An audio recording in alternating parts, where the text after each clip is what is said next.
Well, Acoustica's finally done it. They've released an 1176 compressor plugin. I mean, you'd think with all the emulations they've released over the years that they would have dropped one by now, but nope, this is the first one. The plugin is called Nickel. It includes not one, but two 1176 compressors, and from what I can gather, the LN version is based on the black model from the 70s, and the Rev H version is based on the Revision H model, which was the last URI compressor that was ever made. Also included in the bundle is a 4-band fully parametric EQ based on the URI 565, and the preamp sections of all these plus other things, which is normal for Acustica to give in these bundles. In today's video, we're going to spend our time on the compressor and compare it to some of the gold standards like the Universal Audio 1176 and the Waves 1176. Let's go.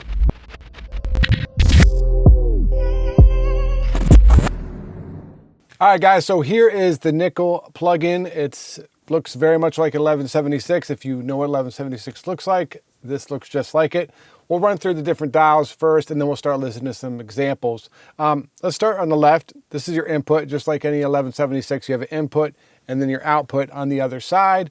Then it gets a little different right here. You have a preamp section, which is normal for Acustica plugins, but you have the LN version and the Rev H version. I think it's pretty cool to have both of these because then you can like maybe use the Rev H model with the LN preamp, and it kind of gives you some more different characteristics that you can come up with. Next to that's a harmonics knob, which does just what it says, adds some more harmonics. Really cool to have that there. Bottom left, mix knob, dry wet.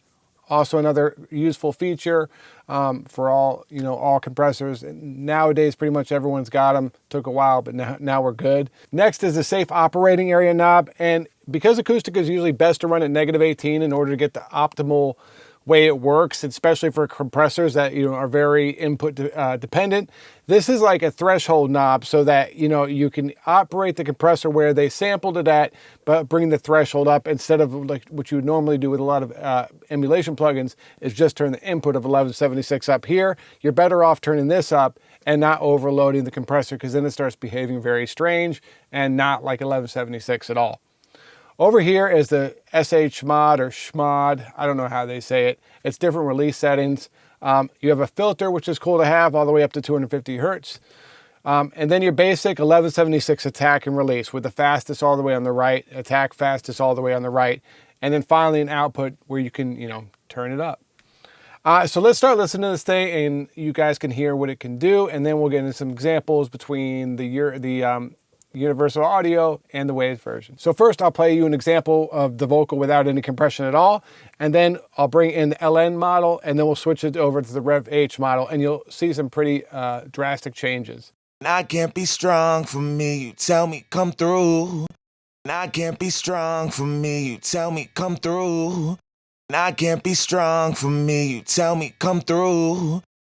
So what you might notice right off the bat is the LN model is much more heavy-handed than the Rev H. The Rev H seems a little cleaner. I think that's because there's more of a mid-range push from it. I'm personally a big fan of the Rev H so far, and the LN I think could be used for special things. Might be really good for drums and stuff, but for vocals I feel like the Rev H is the one to go with. Let's play with it a little bit more and see how far we can push it on the Rev H model. I can't be strong for me, you tell me come through. I can't be strong for me, you tell me come through. I can't be strong for me, you tell me come through.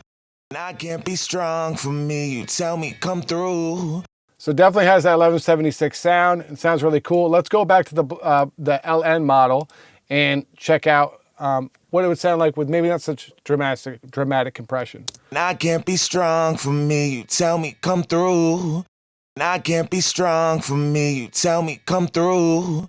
I can't be strong for me, you tell me come through. I can't be strong for me, you tell me come through. So it sounds really good with a little bit less compression. This gives it so much thickness compared to the bypassed. Also there's compression too, but there's a certain thickness to this LN version that's pretty good. All right, so let's get into some examples. Let's play the 1176 from Universal Audio and then compare it to this. I think we're gonna do it with a Rev H. Now, all 1176s are gonna be different. They were all made at different ages, been maintained differently, so they're always gonna sound different no matter which one. And so I guess it's cool to have another 1176 sound with these. But I think it's smart to we'll use the Rev H model to compare it to the Universal Audio one, just because when I was playing with it before the video, I found that the Universal Audio one sounded a bit cleaner, and so does the Rev H. So let's try that. I can't be strong for me, you tell me come through. I can't be strong for me, you tell me come through.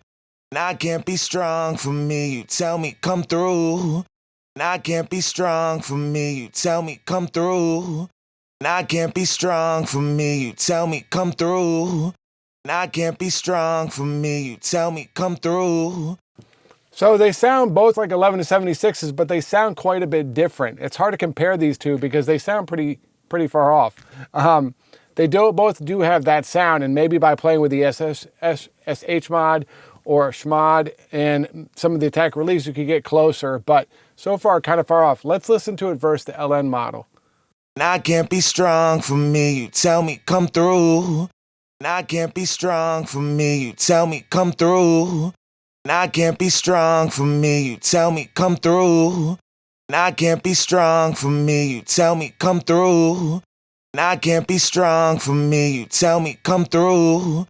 I can't be strong for me, you tell me come through. So those actually sound quite a bit closer. So I might have to reverse my thought of thinking that the Rev H model sounds more like the Rev E from Universal Audio. Maybe the LN model does sound more like the Rev E from Universal Audio. So those are pretty close, not quite the same. I still feel like the nickel has a more thickness to it, and that might not necessarily be a good or bad thing depending on what you're going for.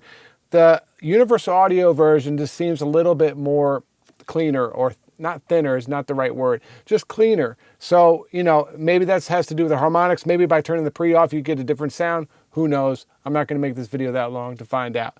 Let's jump in and check it out with the Waves plugin. I can't be strong for me, you tell me come through. I can't be strong for me, you tell me come through. I can't be strong for me, you tell me come through. I can't be strong for me, you tell me come through. I can't be strong for me, you tell me come through. All right, well, I guess that's, you know, Pro Tools telling me to stop. I have noticed with this nickel so far, and, you know, sometimes Acustica releases things a little early. It's been a pretty big CPU hog, so keep that note. Now, as far as the sound goes, I feel like the Waves sounds even closer to this version than the Universal Audio does, which is interesting. I mean, the Waves is a classic, and it's been used on so many records, it's ridiculous, but those sound pretty close together. Once again, I still think there's a thickness to the nickel that is not with the Waves, and that's something I notice in emulations altogether. I find when I'm using a hardware compressor, there's always more like low-end information compared to plugins. So, you know, that could be it. Nickel's, you know, sampled from a real hardware unit. Not sure if that has anything to do with it, but those are pretty close, except it just sounds a little bit thicker with the nickel. So hopefully this shootout was fun for you guys. Let me know what you think in the comments below. Do you like nickel better than the Waves or Universal Audio? Which one is your favorite? Or is there another 1176 that you use more that you think is better than all three? Let me know what you think. If you need your song mixed and mastered, hit me up at mixandmastermysong.com. You can also find my courses and presets there too. Talk to you soon.